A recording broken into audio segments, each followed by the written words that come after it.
exame secundário, no afogamento, o exame secundário o que é? Classificação de afogamento. Se você está no exame primário e viu que ele está com parada respiratória, a tua cabeça já vai lá no algoritmo e fala assim, porra, grau 5. Se ele está com parada cardiorrespiratória, grau 6. Quer dizer, esses dois eu já fiz o meu diagnóstico. Aí eu vou para o exame secundário, que é me dizer qual a gravidade. E eu sabendo qual é a gravidade desse afogamento, eu vou saber o quê? O que eu vou fazer, o procedimento.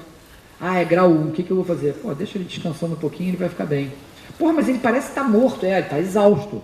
Mas ele não tem espuma na boca e no nariz, está só tossindo. Eu, guarda-vidas, vou ficar tranquilo. A população pode dizer, porra, guarda-vidas, o quê? Não, eu estou tranquilo, é grau 1. Então te dá segurança ali no meio do povão de saber o que você vai fazer ou não.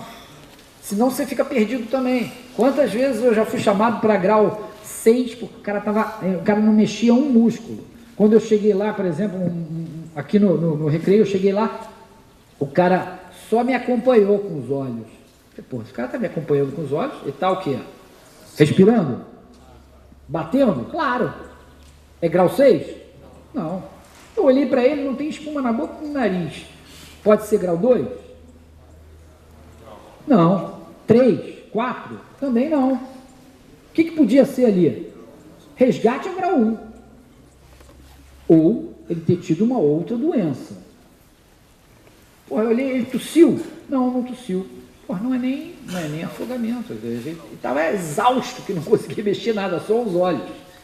Isso é importante para vocês avaliarem isso. Tá? Esclareceu? Vamos. Pode falar um pouco mais? Não vira muito rápido. O senhor pode falar um pouco mais especificamente a questão dos graus de afogamento? Posso. A gente tem todo o procedimento, lembra que a gente veio falando do procedimento? Tirei da água, botei na areia, checo a resposta, todos aqueles 8 passos direitinho. Aqueles 8 passos direitinho é para saber se existe vida ou não e qual o procedimento. Já estou tomando a conduta. Parou ali, eu ressuscitei, ou eu observei que está respirando, e aí eu vou classificar os afogamentos, o grau de afogamento. Quais são? Se tem muita espuma na boca, do grave, mais grave por menos grave. Se tem muita espuma na boca e no nariz, grau 3 ou 4. Como eu diferencio um do outro? O grau 3 tem pulso radial e o 4 não tem. Estou na dúvida? Normal, o tratamento é muito semelhante. Né? Eu já chamei a ambulância, ele vai precisar de CTI, ele vai precisar ser transportado para o hospital. Então é muito grave. Bota ele em posição lateral de segurança e fica esperando a ambulância chegar. E observando a respiração. O grau 3 não para a respiração. O grau 4 pode parar. Ok. Grau 2, pouca espuma na boca e no nariz. Ah, eu estou na dúvida se isso é pouca ou se é muita. A experiência vai te dizer, pouca espuma é aquela que você limpou você limpou, ela demora algum tempo, algumas respirações para voltar. Muita é aquela que você limpa e a cada respiração tem mais espuma. Tá? Grau 2. Ele está desacordado? Posição lateral de segurança. Não está desacordado? Deixa ele sentado, que respirando bem, que ele está acordado, se ele estiver acordado, né? E aguarda a ambulância chegar. Você tem que fazer 5 litros de oxigênio via catéter para guarda-vidas de piscina, né? E grau 3 e 4, máscara de oxigênio, 15 litros por minuto. Grau 1 é aquele cara que está com tosse, não tem espuma na boca e no nariz, nenhuma, é só tosse. Quantos aqui foram, quem não foi grau 1 durante o curso aqui? Levanta o braço. Todo mundo aspira. Todos nós aspiramos. É difícil um dia que você vai pegar uma onda e não deu uma aspiradinha leve, básica, né? Isso é o grau 1. Só que a gente tinha tranquilidade. A gente sabia, a gente conhecia o ambiente, a gente sabia o controle. Já aconteceu isso antes com a gente, então nós estamos calmos. O grau 1 não, o grau 1 está desesperado. Então ele tem aquele esforço físico violento, ele está exausto, o coração batendo a 1000, a respiração a 1000, né? Ele engoliu muita água, então ele vai ter uma diarreia. Tá? E o resgate é aquele camarada que não tem nada, não tem espuma, não tosse espuma na boca do nariz e não tem não tem tosse. Quer dizer, não tem tosse, não tem espuma e na boca e no nariz. Tá? Deu para revisar isso aí? Um outro conceito muito importante, que eu não falei para vocês, é o da natação. A gente sempre preconiza que todo mundo aprenda a nadar, mas aprender a nadar não significa não se afogar. Tá? Pelo contrário. Se eu ensinei uma criança a nadar na piscina, se eu botar ela no mar, ela vai se afogar. A não ser que ela tenha experiência no mar. Se eu peguei e treinei alguém no mar e botar no mar de 4, 5 metros, é possível que o cara se afogue. Então, não é uma questão de saber, não é uma questão dicotômica, saber ou não nadar. Você sabe nadar? Ah, então você está seguro. Não. Você está blindado. Não. É a questão do que você vai enfrentar. E vocês sabem disso, né? Agora, no momento desse curso, do jeito que vocês estão, não é a mesma coisa de 4 meses atrás, ou de quando vocês entraram. Vocês sabem que a possibilidade que vocês têm de enfrentar situações adversas no momento é muito maior do que quando vocês entraram. Talvez muitos de vocês, ou talvez a maioria de vocês, se fosse colocado em situações de sufoco agora, quer dizer, agora que vocês foram colocados, na hora que entraram, vocês teriam desistido e entendido que aquilo estava superando a tua capacidade de sair. E afogamento é isso, né? É saber reconhecer qual é o teu limite. E todo mundo tem limite. Não, eu posso ser fodão do mar e mesmo assim eu tenho limite. Tem lugares que eu não vou entrar, porque eu sei que ali, por exemplo, a corrente de retorno é 2 metros por segundo e eu não consigo nadar 2 metros por segundo. Não tem como eu nadar isso. Então, quer dizer, todo mundo tem limite. Saber como não se afogar é exatamente isso, é conhecer teu limite. Como surfista, por exemplo, já passei vários sufocos dentro da água. Daqueles que você fala, puta, como é que eu me meti numa merda dessa? Entendeu? Porque aquilo estava ultrapassando o meu... Eu consegui sair, mas aquilo estava naquele, sabe, no ponto limite que você olha, puta, vai dar merda. Né? Tô tomando aqui na cabeça direto, as pedras estão ali, a água está gelada, e então eu ultrapassei o meu limite. E todos vocês, a gente tem que conhecer o limite. A gente não é super-homem, a gente morre, e morre mesmo, né? E vítima morre mesmo na nossa mão, tá? Já vi muito guarda-vida chorando, já vi muito guarda-vidas querendo desistir da profissão, porque não estava preparado para aquele momento. Quem lida com a vida, lida com a morte, não tem jeito, tá? Então vocês vão presenciar a morte de perto e tem que estar preparado para isso. Isso não significa derrota, significa parte da tua profissão.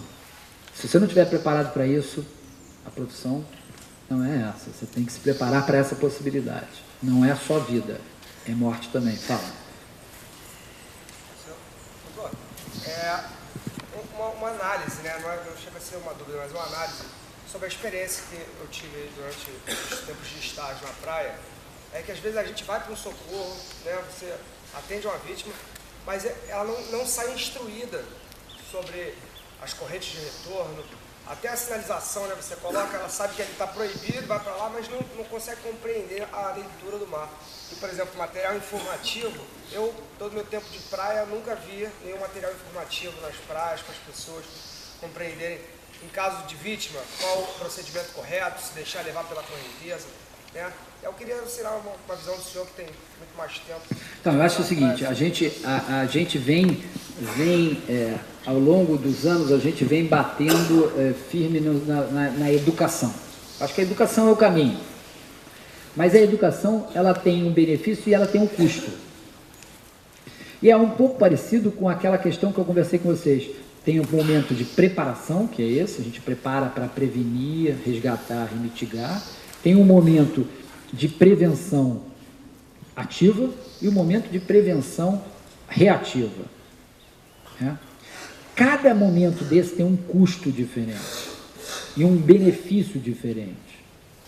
Eu, há alguns anos atrás, eu sempre pensei, e acho que o mundo inteiro ainda pensa, que é o seguinte: a gente tem que educar todo mundo para eles saberem tudo na praia, como evitar um afogamento. Eu hoje em dia penso um pouco diferente, e isso é um pensamento muito recente, de uns meses para cá. Será que a gente tem que educar todo mundo? Será que a gente tem que gastar tanto para educar tantos? Por exemplo, digamos assim, eu posso, por exemplo, eu tenho um problema no posto 12.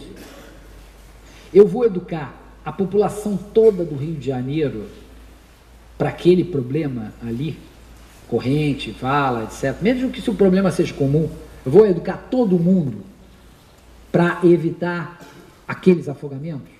Ou eu vou fazer isso direcionado? Qual é o público que passa aqui? Qual é o público que vem para a praia?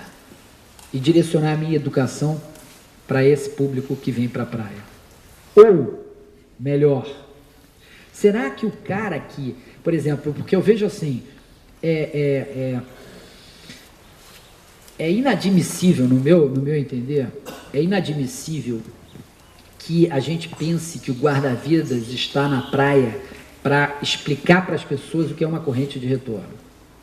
Não tem tempo para isso, a não ser que a praia esteja vazia, que você pega um outro cara, 2, 3 pessoas e junta todo mundo e faz uma aulinha ali.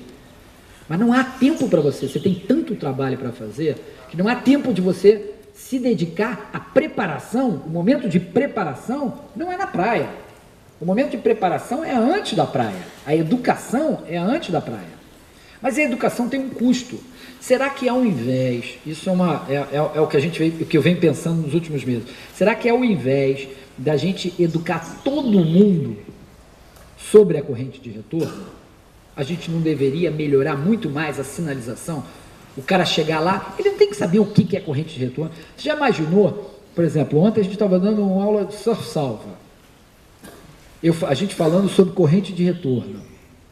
Quanto tempo a gente levou para ensinar surfista, ou seja, o cara está na praia, pega onda, quanto tempo a gente levou para ensinar eles isso e eles entenderem a dificuldade que é?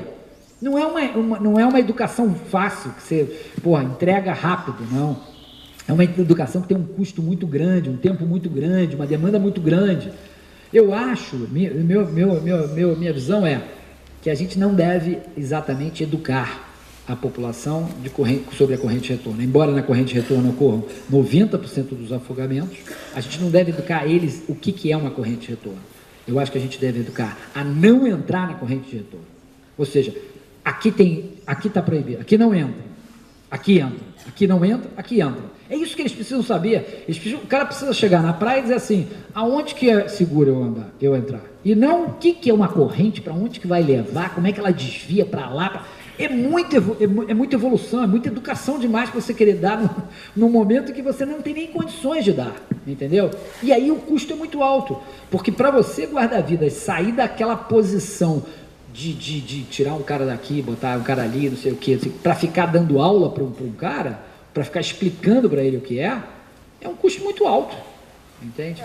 Então a minha visão é essa, e a visão é, o panfleto é importante para vocês, vocês vão levar para casa, prender no armário, na geladeira, vão ficar olhando aquilo ali. O turista não dá a mínima para isso. O cara que está na praia não dá a mínima para isso. Faz um teste, imprime aí 500, entrega e fica olhando o que vai acontecer. A maioria vai para o lixo. O cara não quer nem saber disso aí. Ele não veio para lá, ele não foi à praia para ser educado. Ele foi à praia para ele entrar na água, pô. O objetivo é outro. Então, eu estou falando isso porque eu já fiz isso, já imprimi papel, já entreguei, e a gente via, quando você virava, o cara jogava fora. Ou seja, você entrega, é a mesma coisa que aquele ditado que diz assim, você pode levar o cavalo até a poça para ele beber água, mas se ele não quiser beber, não bebe. Então, você entregar um folder desse para vocês que estão profissionais e super interessados, tenho certeza que ninguém vai jogar fora. Uns podem até esquecer por aí, mas a maioria vai levar. É diferente da população na praia. A população na praia não dá a mínima para isso. Então a gente tem que ter formas inteligentes de fazer a prevenção. Por exemplo, esse começo de megafone, de botar nas torres de megafone, fazer as mensagens, isso é super inteligente. Porque isso é barato, isso alerta, você pode fazer isso 4, 5 mensagens importantes por dia, entendeu? E se você quer evitar de entrar na corrente de retorno, eu acho que o melhor é botar gente brincando na frente, botar 2 sinalizações, fita zebrada na frente, impedir o cara de entrar. Ele tem que chegar ali e dizer, não, aqui não posso entrar. Eu vou procurar um outro lugar. Por exemplo, locais perigosos. Não estimular o barraqueiro a ter uma tenda lá com um restaurante, não tem estacionamento. Então, por exemplo, locais perigosos que o cara vai estacionar isolados, não tem estacionamento, corta o estacionamento, tira o estacionamento, aqui não vai ter estacionamento, não tem bar, não tem nada. Porque do momento que eu boto estacionamento, bar, facilidades para o cara, eu estou estimulando ele o quê? Ir para lá, pô.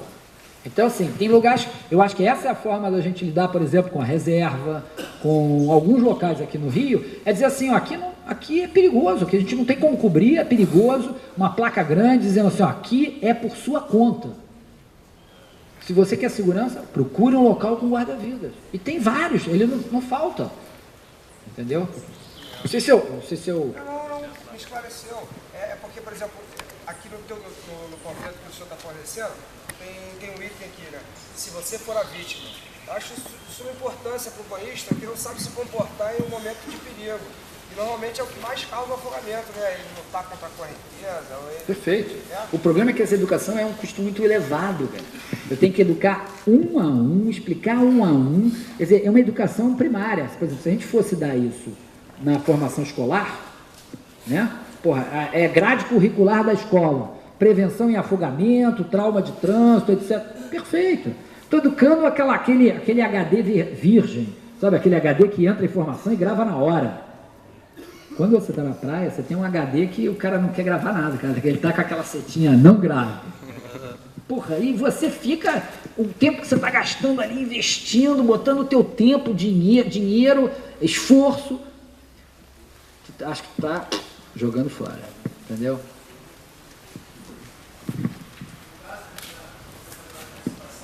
Fala. No caso de ventilações, não está sendo efeito, e eu vi que está conquistando. Isso não está lá nas normas finais. Então, no afogamento, a possibilidade de haver um corpo estranho é 0,00 alguma coisa. Tá? A possibilidade ali é uma velhinha, um velhinho, um senhor, uma prótese dentária, alguma coisa assim. Então, a possibilidade de acontecer isso, por exemplo, comigo, por exemplo, na praia nunca aconteceu, já peguei muitas. É uma possibilidade que se falava muito antigamente, e hoje em dia já não se fala mais.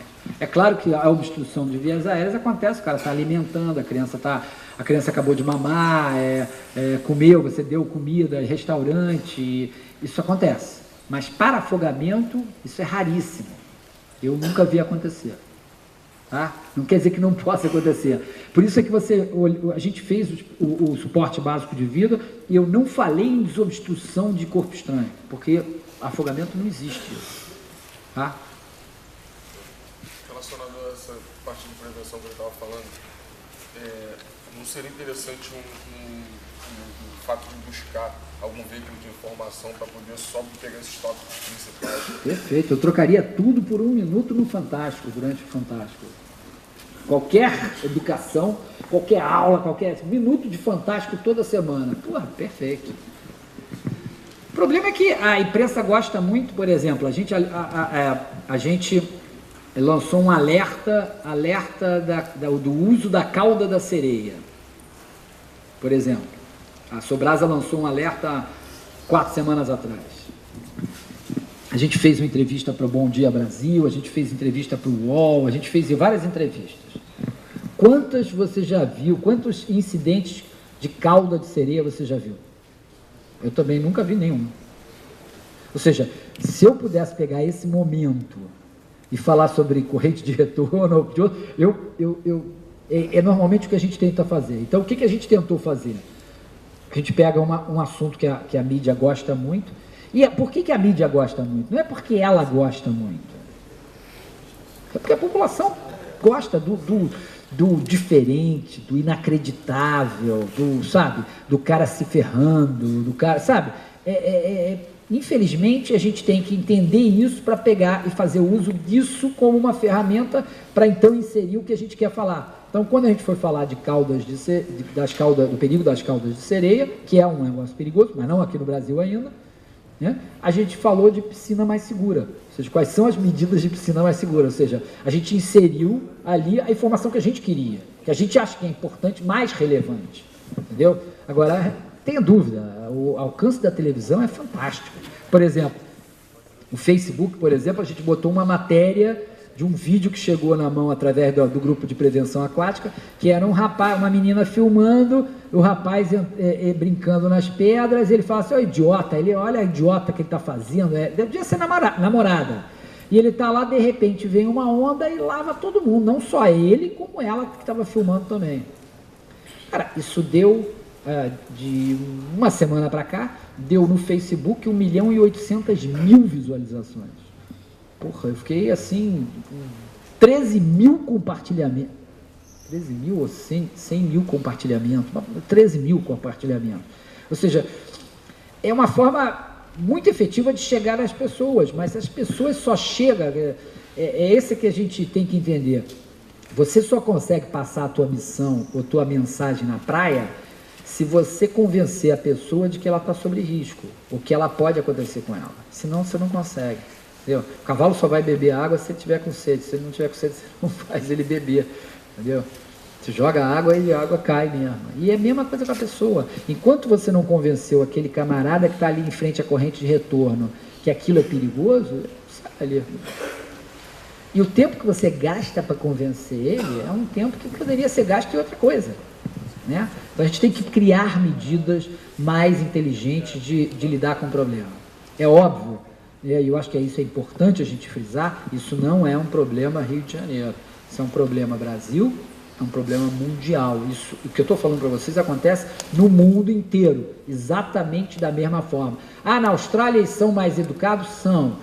Nos Estados Unidos também, mas o comportamento do banhista é o mesmo, ele não identifica a placa, ele não identifica a sinalização, ele entra na corrente de retorno, ele se arrisca, é a mesma coisa. Então é a mesma coisa no mundo inteiro. Só uma curiosidade, o que seria caldo de sereia mesmo?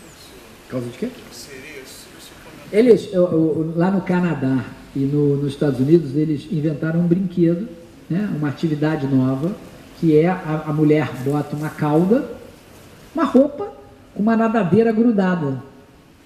Então ele tem que nadar assim. Você imagina a criança nadando e na hora de ficar em pé, para equilibrar. A criança compra isso. Aqui não vende ainda. Né? Quer dizer, até está sendo comercializado. Mas no Canadá e nos Estados Unidos, na Austrália, eles estavam comercializando para criança. Pô, a criança, imagina ela usar na piscina aquilo ali, vai se afogar. Né? E tem um vídeo exatamente, a gente botou um vídeo de uma criança canadense se afogando usando essa cauda. Fala. Sobre o flutuador. Eu percebi que esse flutuador que a gente está recebendo agora, ele é mais pesado do que o flutuador. Isso é parte disso, é culpa minha. Eu fiquei de conversar com o cara da Fruta Espuma e não conversei. Eles por questões, eu acho que é isso, por questões de custo, eles diminuíram em 8 centímetros mais ou menos o flutuador. E esse flutuador menor um pouco, ele tem menos flutuação do que deveria. Isso para poder entrar nas licitações, para poder ganhar as licitações. Mas eu fiquei de ligar para ele e avisar, porque acho que ele não sabe disso. Que aquilo ali vai, em vez de ajudar, vai queimar o produto, que é muito bom. Eu estou percebendo preferência por trabalhar com os antigos, que já estão mais... Isso. Mas os antigos são maiores. Vê se os antigos não tem uma diferença de tamanho e talvez até de largura, mas de tamanho tem. Agora, tem um novo que está sendo comercializado agora com outro material, eu não trouxe, mas eu tenho lá em casa, que é para Fruta Espuma. Ele é bem melhor, muito mais leve e muito melhor do que o atual. Mas isso é um material, o tubo de resgate é um material muito bom de usar, tá? Em determinadas condições você usa o pranchão, em outras condições você usa o rescue cam, que também é muito bom. Não existe material perfeito. O tubo de resgate é muito bom para você usar na praia em onda. Se você tem uma praia calminha, o melhor é o pranchão ou o Rescue Can, porque é um material, o Rescue Can, por exemplo, ele tem alça. Porra, é ótimo para a vítima saber aonde que vai segurar. Então, a gente não tem, esse é o melhor material. Não, tem o melhor material para aquele determinado dia.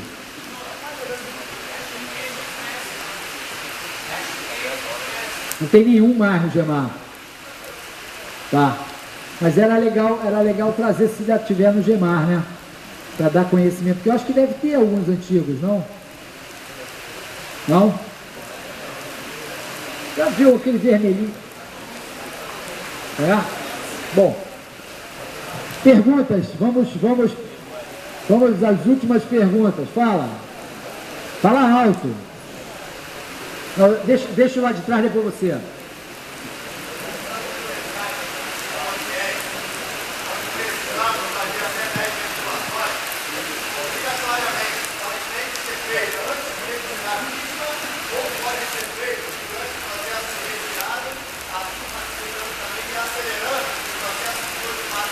Não dá certo isso. Tá?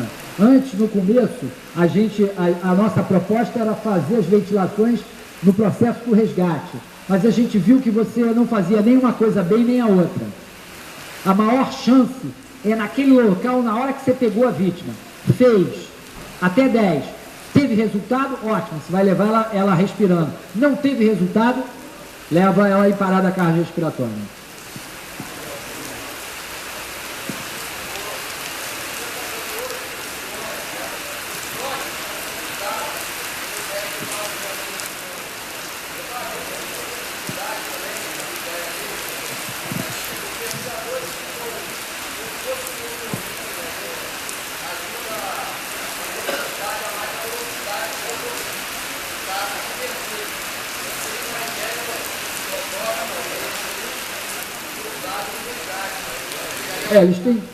Isso tem sido usado em algumas partes do mundo para fazer busca aquática, busca de corpo. Todo material é interessante, né? Depende muito de recursos. Né? Você tem um material, por exemplo, esse material, o drone, são materiais mais caros. Então não é uma coisa para ser usada em larga escala. Né? Até a gente ainda tem que entender direito para que ele vai ser usado. E ter muito cuidado para não queimar o produto também. Por exemplo, se você recomenda que um drone seja usado para tudo, ele logo vai mostrar que é uma porcaria. Então ele tem que ser usado para quê? Para algumas coisas, algumas funções. Assim como esse, eu não me lembro, eu esqueci o nome desse material, mas é um material muito interessante, mas também para ser usado em algumas situações. Ou o robô de busca, que é um robozinho de controle remoto que você bota na água, ele vai lá, um flutuadorzinho, vai lá, perto da pessoa, a pessoa segura e o cara traz com controle remoto. Para que poderia ser usado? Porra, você está num barco, vai fazer um resgate num navio, o cara caiu no mar, você jogou pro cara, o cara se agarrou, você com o controle remoto chega ele perto. Ou num penhasco, ou, por exemplo, você está no helicóptero. Quer dizer, algumas coisas específicas, né? A gente tem que ter cuidado para não pegar um material e dizer, esse material é ótimo, ele vai ser usado para tudo. Assim você queima, é assim que você queima, por exemplo, uma medicação, um remédio no hospital. Quando a farmácia lança e diz assim, remédio tal, ele serve para tudo. E aí você vê que ele não serve. E aí quando ele não serve para tudo, acaba ficando aquela cisma de não serve para nada. Aí você queimou o produto. É mais alto.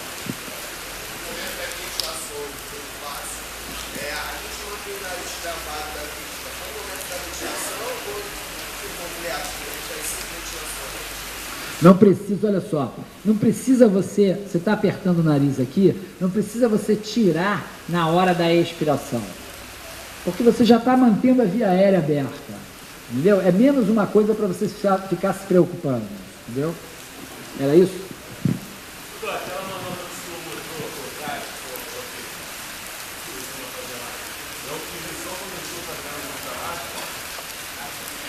Porque a adaptação, se você estiver por trás, para você fazer essa adaptação com a boca, é muito ruim. É com a máscara só.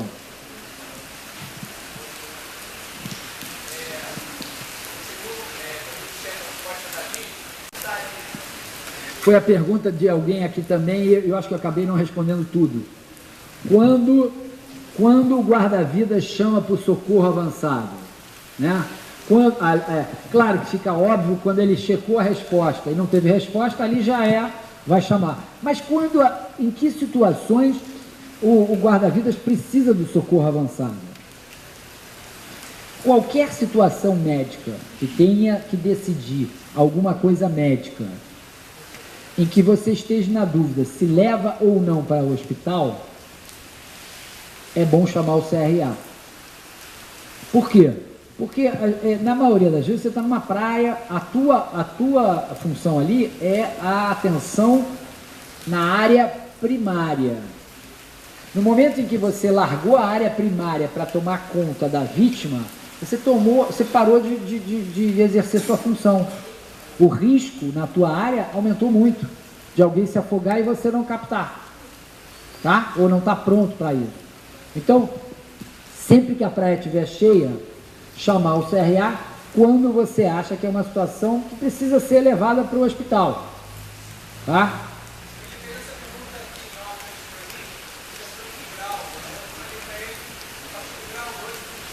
Não, eu vou chegar lá, eu vou chegar no grau. Eu só queria dar uma geral. Por exemplo, e aí vamos aos exemplos. Eu preciso chamar a ambulância quando tem um ombro deslocado? É risco de vida? Não. Quer dizer, tem facilidade de chamar a ambulância? Eu não posso ficar, eu guarda-vida, não posso ficar tomando conta do negócio. Eu posso chamar. Mas aquilo ali, eu posso até embrulhar o ombro rapidamente e mandar, olha, vai procurar o hospital. Porra, cortou, anzol, porra, deu um corte na perna, queimou o pé. Isso aí não é uma coisa que dependa de uma ambulância. O cara tem condições de ir andando ou alguém levar ele para o hospital porque ele está tranquilo? Hospital.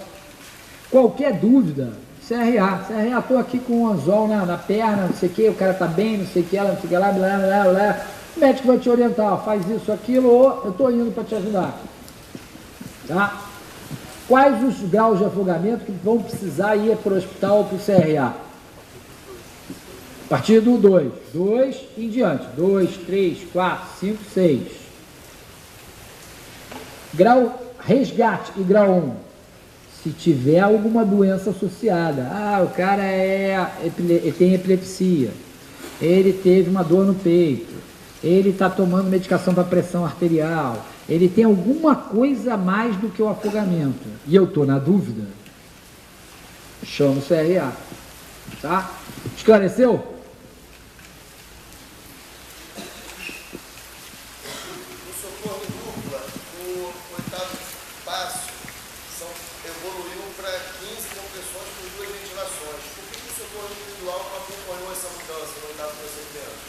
Porque quando você tem 2 pessoas fazendo, a efetividade da manobra é melhor. Então você consegue fazer 2 para 15. Antigamente a gente fazia com um socorrista também 2 para 15. Mas a gente percebeu que o cansaço, porque uma coisa é você fazer 15 compressões e 2 ventilações, 15 compressões, você tem que ficar mudando. E só isso já cansa e diminui a efetividade das manobras. Então a gente prefere com um socorrista que seja mantido os 2 para 30, sendo que 5 respirações iniciais.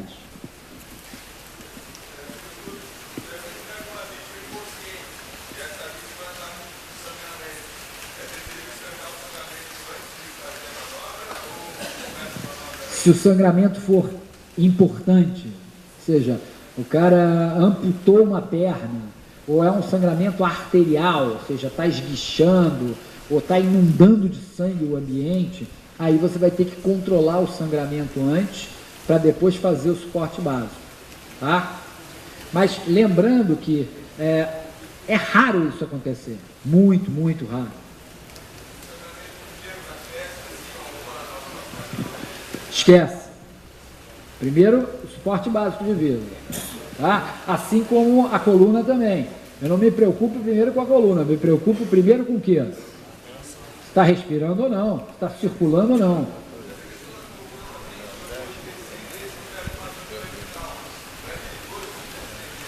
Perigoso, é. Mas é mais perigoso ela morrer com a coluna boa. É tudo prioridade, entendeu? Eu quero um cara, por exemplo, tem um cara que está, uma vítima que está sem respirar. É mais importante eu prover ventilação, respiração para ela, do que prover segurança para a coluna, que eu não sei se aconteceu. É claro que a gente tem alguns casos de suspeita de trauma de coluna. Quais são? Vítima afogada no raso. Pô, o cara está boiando ali no raso, esquisito. Vítima com qualquer trauma nessa região da clavícula para cima. Está estranho. Ou seja, pode ter o trauma raquimedular envolvido. Vítima onde eu observei que a cinética do trauma envolve a possibilidade do trauma raquimedular. O cara estava pegando onda, pulou de altura, mergulhou de altura, ou estava fazendo algum esporte com prancha, foi atropelado com um barco. Então, a possibilidade de trauma raquimedular é uma possibilidade muito específica. Só nesses casos você vai se preocupar com a coluna depois que se preocupou com a ventilação e a circulação. Tá?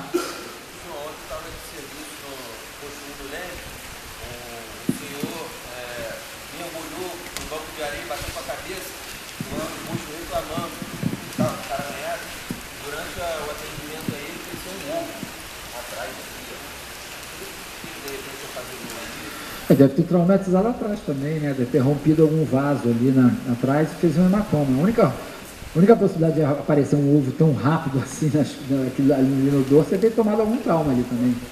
E aí rompeu um vasinho, às vezes o trauma não é nem tão grande, mas rompeu um vaso importante ali. Importante não, né? Mas que deu a possibilidade de hematoma, provavelmente. Dúvidas? Finais? Mais alto, mais alto. Sempre dá. Sempre dá. Sempre dá. Por isso tem 5 ventilações. As primeiras 2 ventilações, às vezes até 3, você ventila muito mais para expulsar aquela água da boca e você poder ventilar. Ah, mas essa água vai entrar para o pulmão. Problema, a quantidade é pequena. Você não existe torneirinha para você tirar. Então, se você ficar esperando a água sair para ventilar, você está perdendo tempo de oxigenação.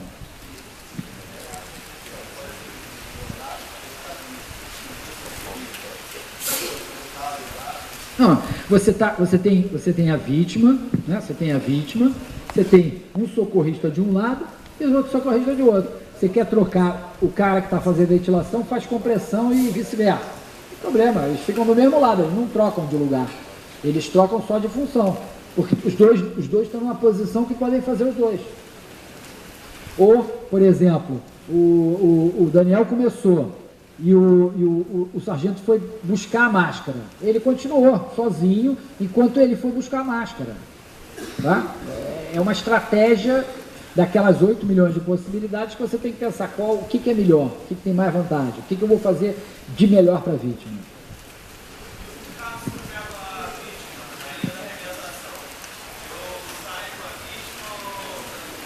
Boa pergunta. Boa pergunta. Faz parte daquelas 8 milhões de observações, 8 milhões de possibilidades.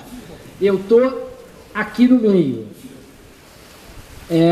Eu não tô na corrente de retorno, eu estou no banco de areia. Eu vou sair facilmente. Eu estou ali e eu comecei a tentar sair e estou nadando contra a corrente de retorno. A vítima está desesperada. Eu posso deixar ele me arrastar e esperar e acenar para o meu outro colega, estou precisando de ajuda. Aliás, era bom a gente dar uma batida nos sinais também, né? Vamos agora? Vem para cá. Daniel?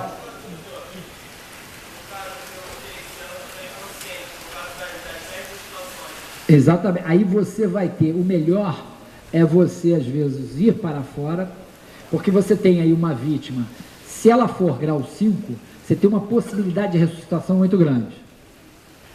Se for grau 6, a possibilidade de recuperação é 7 a 11%. É muito baixa.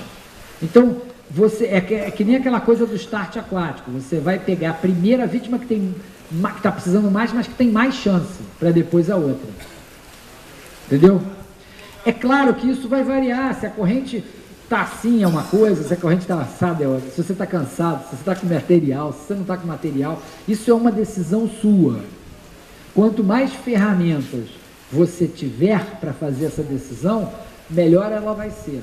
Quanto mais você praticar a decisão, melhor você vai ser. Então, por exemplo, após todo o socorro que vocês fizerem, conversa com um colega, conversa com mais experiente. Porra, aconteceu isso.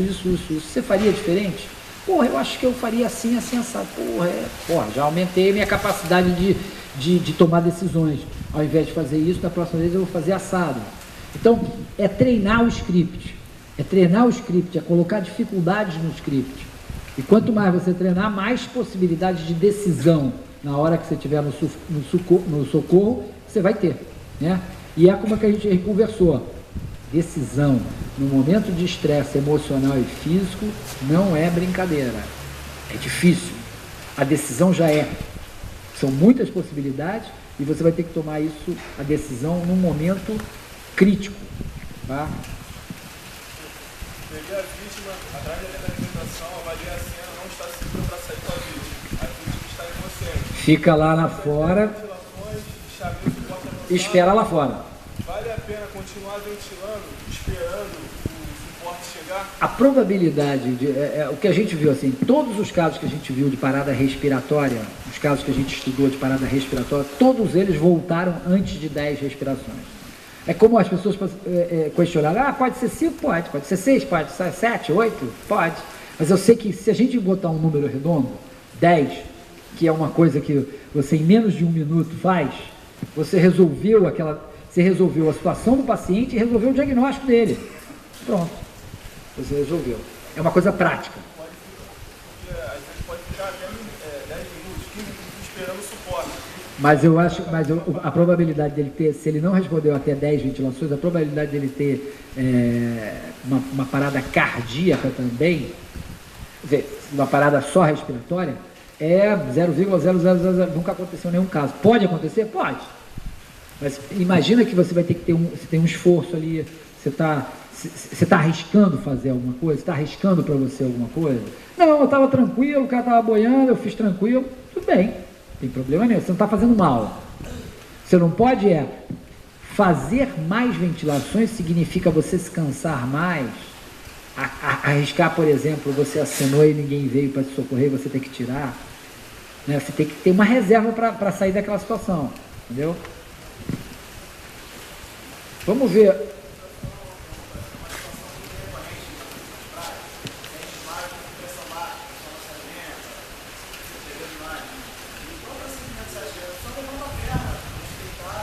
Posição horizontal. Eu não levanto nem... Claro que você pode levantar a perna, mas só o fato de você botar na horizontal já melhora. Só para dar qualquer coisa pela boca, a pessoa precisa estar acordada, atender a você. Se ela não atende a você, você não pode dar nada pela boca.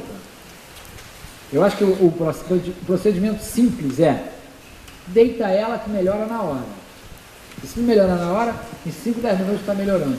Essa é uma vítima que você pode chamar o CRA, pode chamar a ambulância.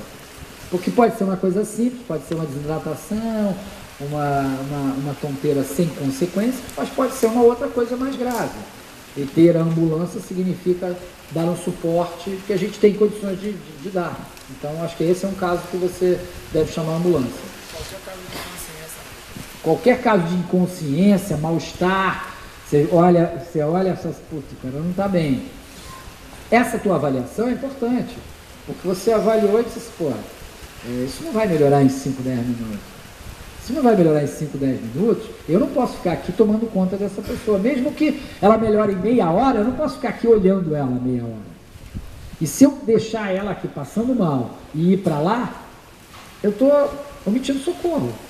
Eu estou deixando de prestar o socorro dela aqui para ir para lá. Eu vou ter que explicar por que eu saí daqui e fui para lá se não tinha ninguém se afogando. Mas podia afogar daqui a 2 minutos.